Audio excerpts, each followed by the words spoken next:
Scorpio, it is officially super hot here in the UK. So if I'm a little bit like looking like a hot mess express, you know why. We cannot handle a little bit of heat here, especially when I have no aircon in my office. But I'm excited to lean into your August 2024 reading and bring to the surface everything that's coming through for you over the next month.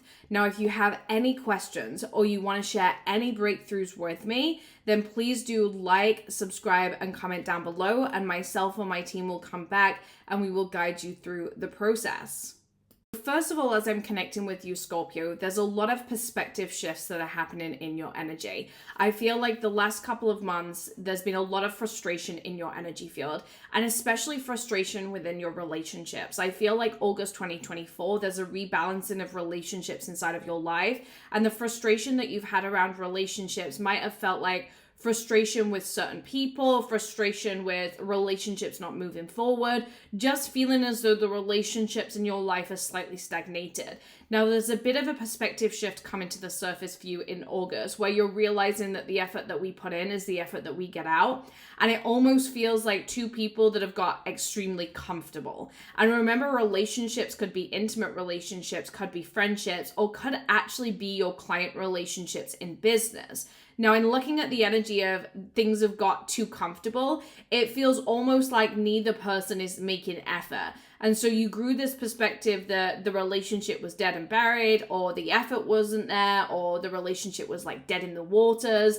But as I'm looking at it, it actually feels as though all that's needed is for you to remember to heat things up. And I'm seeing a lot of energy being focused on the solar plexus for you. And when I look at the solar plexus momentum, what is really coming to the surface is this need to like spice up the energy in your life, because I'm a strong believer that being overly comfortable is what causes divorce, is what causes separation, because when we get too comfortable, we stop challenging ourselves to be our best self.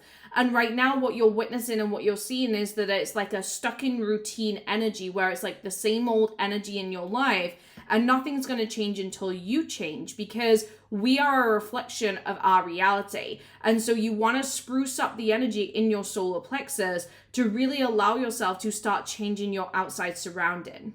What relationship this is focusing on in your life, but what is being revealed is that you can change the dynamic, you can change the energy, and you don't have to let go of something too soon, because change is available. But it's about being willing to create those changes by looking at the energy that you're giving into the situations around you. And sometimes it's like we can want more from somebody else, we can want more from a client, we can want more from a partner in life, but actually, we can't want more from somebody else. We can only give ourselves more. And you have to look at who you are within your relationship so that you can start to shift the energy. And it feels as though you have just kind of responded to somebody else's energy. You felt this step back from them. And so you've also stepped back and gone a little bit cold in your energy field. But remember, love is the natural receptive state. And so you need to start feeding love out into your surrounding so that you can receive it back, because this cold energy, this frozen energy, is not serving you. Now, with this cold energy, I feel like there's a vulnerability that's coming to the surface with heating up those feelings. It feels as though you don't want to communicate clearly with someone around you. You don't want to get things off your chest. However, remember, open communication is what realigns you and activates you inside of your life. So there needs to be this open communication. You need to get things off your chest. You need to tell certain individuals how you're feeling. And if this is in business, you need to be open in your vulnerability and not feel like you have to hold yourself on a pedestal and have everything together. Because sometimes the most powerful stories are the ones where you reveal where you're at and you share the depth of your emotions and the depth of your journey. And I feel at some point you've been trying to just hold it all strong, that you've got so comfortable with holding it all together and disconnecting from those bigger energies of, actually, let me let you into how I'm feeling. Let me tell you what's going on with me. And people want to know, they want to see it, they want to feel it. And right now, the best thing that you can do in the relationships around you is openly communicate and vulnerably share. And so if we're looking at business, a lot of storytelling is going to serve you, a lot of opening up, getting things off your chest. If we're looking at life and we're looking at life relationships, what's going to serve you is being willing to sit there with your intimate relationships and your friendships and say, look, this is how I feel. I don't want to be distant from you. I don't want to have this separation in the energy, but also I need something to change. And remember that you're going to have to lead this, because when you desire change in your life, sometimes the other person isn't going to stimulate that. And so you can wait for your clients and wait for your partner to stimulate change, but actually you're going to have to be the one that addresses the elephant in the room, is what's coming to the surface. Focus on love languages right now. So you want to be connecting with the people around you and almost asking, what is your love language and how can I feed to that? Because when you look at your partner and your intimate relationships, love languages, you're able to communicate with them in a way that's receptive so that they can start giving back to you. And you also want to be thinking about, what's your love language? How do you like to receive love? Because the more you know that, the more that you can communicate that with the people around you.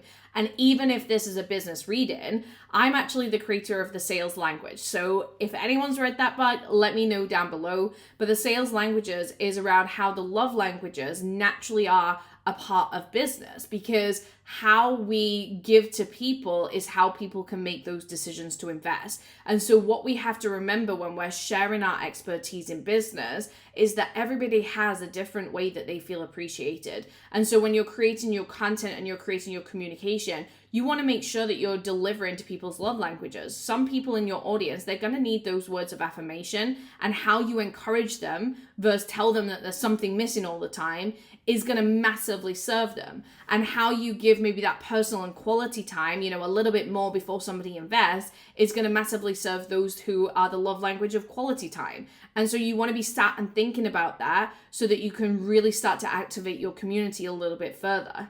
Overall, there's two energies in August for you, the throat and the solar plexus. Momentum is going to come through open communication. And so this is a time to lead the situations around you and also lead others. Others will follow suit. And so how you lead right now is absolutely essential. If you're seeing gaps in your business, in your life, in your relationships, lead them. You decide the energy you want to play with, because when you bring that heat into existence, other people respond to that. And it's almost like we can sit there and we can say to our audience, change, change, change. Or we can say to our partner, hey, I want you to change. But it just gets everybody's backs up. Instead, what does it look like for you to heat up the momentum and keep feeding them into a loving energy that allows them to change through love rather than disconnect? So if you've enjoyed this reading, if it's brought through breakthroughs, drop down in the comments. I want to know. And do not forget to like and subscribe down below.